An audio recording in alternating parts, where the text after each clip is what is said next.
E hoje, ora, vejam só, vou falar de coisa boa.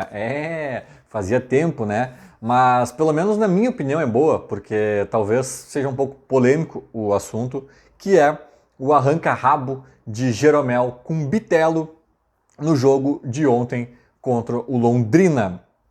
Eu já adianto aqui, né? De antemão já resumo a minha opinião, no sentido de que foi um episódio positivo. Tem nuances, vou falar de todas elas agora, né? Mas no frigir dos ovos, o saldo geral desse episódio eu considero extremamente positivo.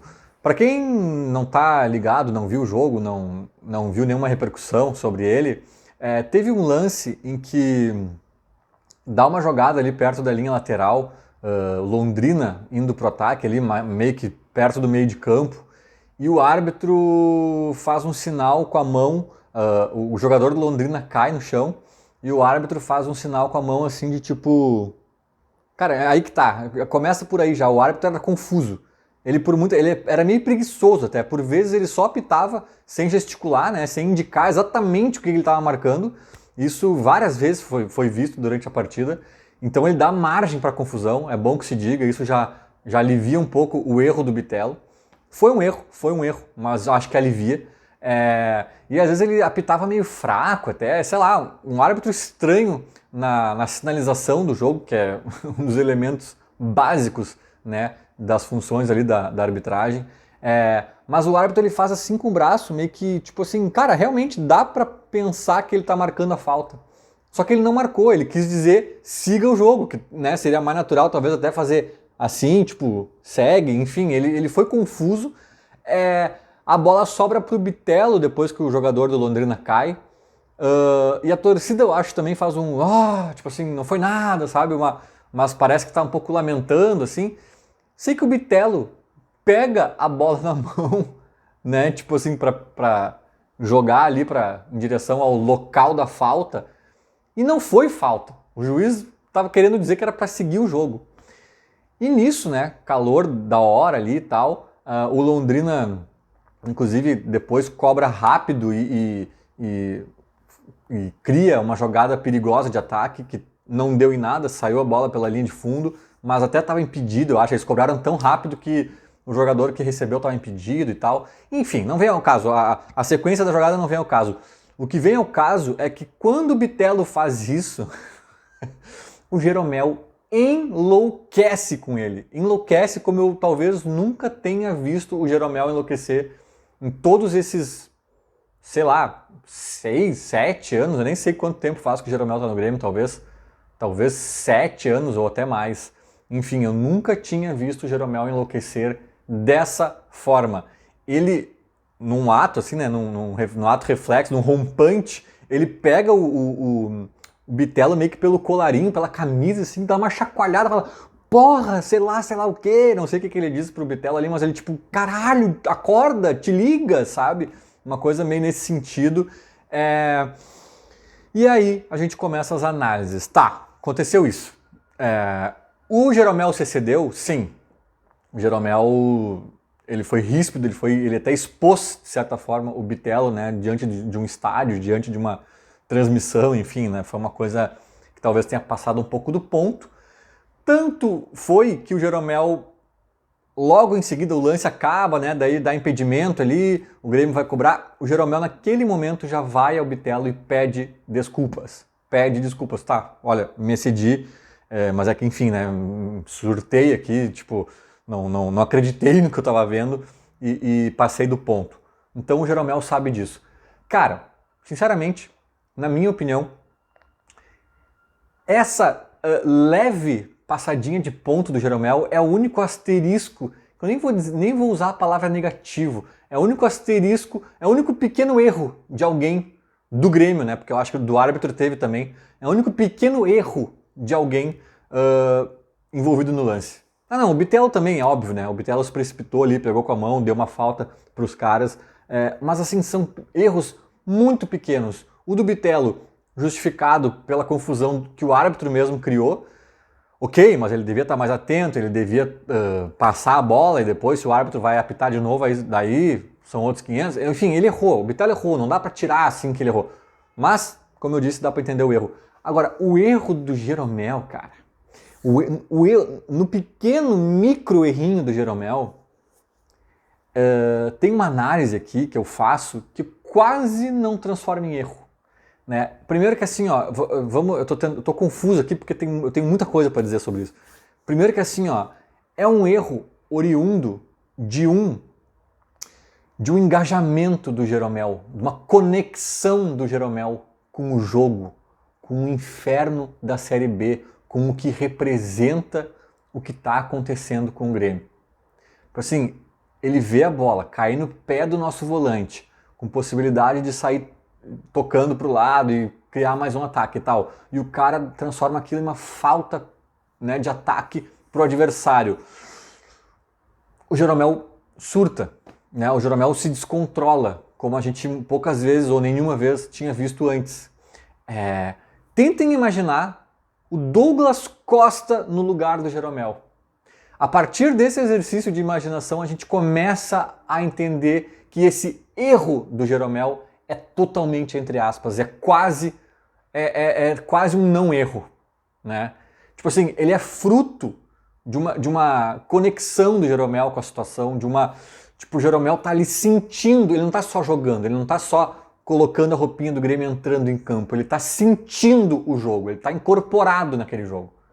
E isso, tal qual às vezes até um torcedor na arquibancada, fez o Jeromel se descontrolar daquela forma e chacoalhar o Bitelo. Então, cara, isso eu acho extremamente positivo, porque eu dei o exemplo do Douglas Costa para ficar mais claro, mas tem muito jogador, talvez alguns até desse Grêmio atual, que no lugar do Jeromel talvez dissesse assim, putz, o Bitelo errou, tá, falta para eles, tudo bem, vamos seguir jogando normalmente.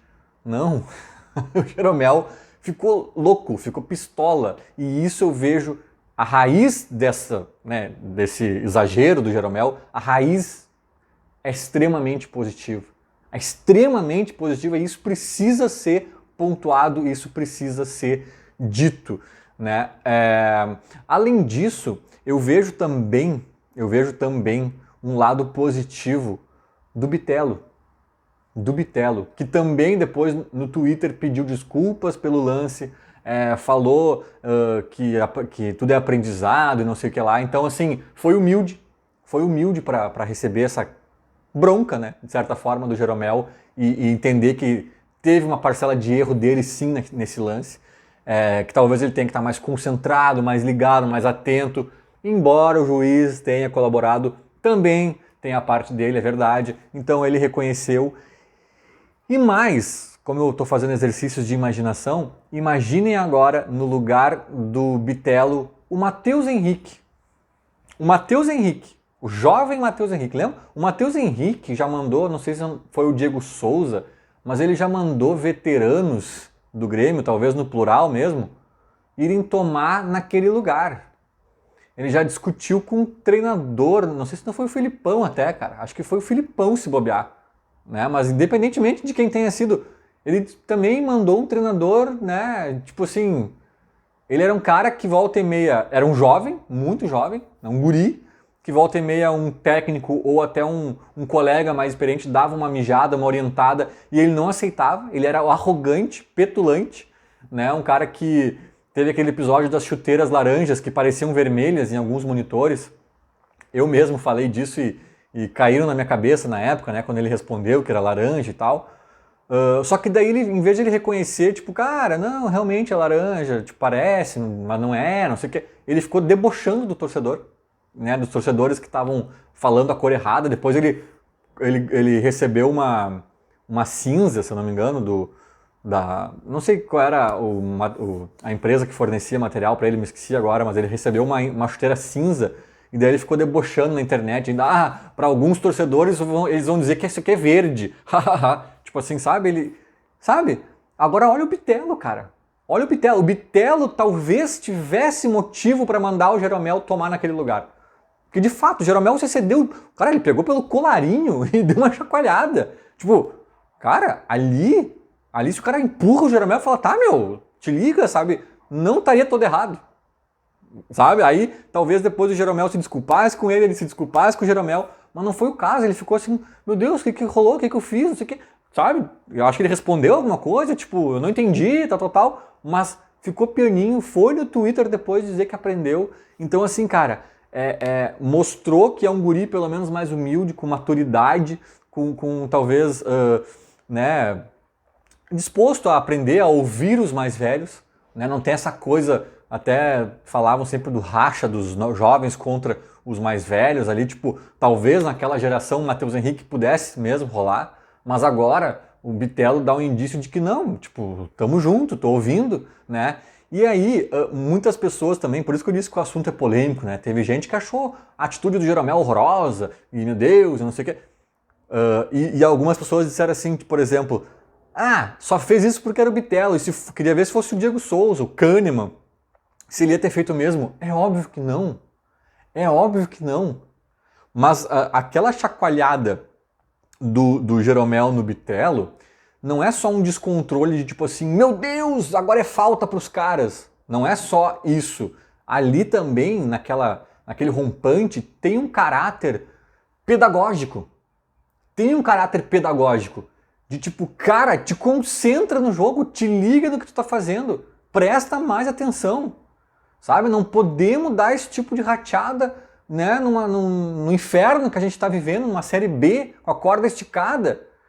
Então, vocês querem que o Jeromel tome alguma atitude de caráter pedagógico para com o Diego Souza? Pro Kahneman? É claro que não. Assim como, talvez, se o sei lá, o próprio Bitelo, se outro guri qualquer chegar num treino meio virado da noitada, talvez o Jeromel encoste nele e fale, olha, cara, vou te falar, hein, eu já tenho 30 e tantos anos, já vi muito guri talentoso se perder na carreira por causa disso, eu te aconselho a cuidar melhor das tuas amizades, a focar um pouquinho mais, não sei o quê. Talvez o Jeromel faça isso lá dentro, no vestiário, com alguns jovens. Ele não vai fazer isso com o Kahneman. Se o Kahneman um dia chegar aqui, ó, se o Diego Souza chegar aqui, sabe? Se um jogador experiente, o Thiago Santos, um dia, né, alguma atitude dele, meio, Thiago, senta aqui do meu ladinho que eu quero ter uma conversa contigo. Não vai fazer. E não é porque ele tem medo, não, cara, porque o caráter pedagógico se aplica em quem ainda está disposto e tem idade para aprender. Ou o Diego Souza, aos 37 anos, vai aprender alguma conduta de carreira com o Jeromel. Não. Então, até por isso, a chacoalhada se justifica sendo no Bitelo, sendo num guri. Não é porque ele se prevaleceu do guri magrinho, indefeso. Não tem nada a ver com a questão de física, de briga, não. É uma questão de hierarquia mesmo. E na hierarquia do vestiário, cara, não tem ninguém acima do Jeromel. Não tem ninguém acima do Jeromel. Não à toa é o capitão, inclusive. Anos de Europa, jogou uma Copa do Mundo. É multicampeão pelo próprio Grêmio. Óbvio que qualquer um ali, até uns caras de 30 e poucos anos, às vezes tem que baixar a orelha e ouvir o que o Jeromel tem a dizer. E aquela chacoalhada naquele momento era o que o Jeromel tinha a dizer naquele momento. Talvez de uma forma um pouco exagerada, mas era. Então eu acho que o saldo dessa história é extremamente positivo. A raiz do rompante do Jeromel, ela dá indícios positivos ali de um engajamento do nosso capitão. A reação do Bitelo, eu achei que foi excelente também, né? Tipo, dentro do contexto. E o erro do Bitelo, que seria uma coisa que eu poderia estar batendo mais forte aqui, pô, sabe? Eu às vezes, essa desconexão, essa desconcentração, né? Essa perda de foco em alguns jogos, essas bananices que às vezes o Grêmio comete, me irritam profundamente, mas ali eu até passo certo pano, porque, como eu disse, o árbitro estava confuso em vários lances e nesse causou confusão até na transmissão das rádios, da TV, tipo, né? Eu vi que foi uma coisa que muita gente na hora ficou confusa também, então dá para entender também porque o Bitelo cometeu esse erro. É isso, né? Estou sempre aqui, quase sempre vindo aqui fazer algum comentário mais ácido, criticar, blá blá blá. Hoje tá aí, ó, tá aí um extrato, né, um recorte do jogo de ontem que eu ainda vejo com ótimos olhos, embora o tema central do assunto seja um erro do Bitelo e um erro do Jeromel. com esse tipo de erro a gente pode ir longe, né? Então tem que evitar os erros de omissão, os erros de bunda molice, os erros enfim, de omissão, né? Eu acho que já resume bem. Agora, quando é um erro por excesso e não por omissão, me serve e muito. Feito, era mais ou menos isso. Falou, abraço.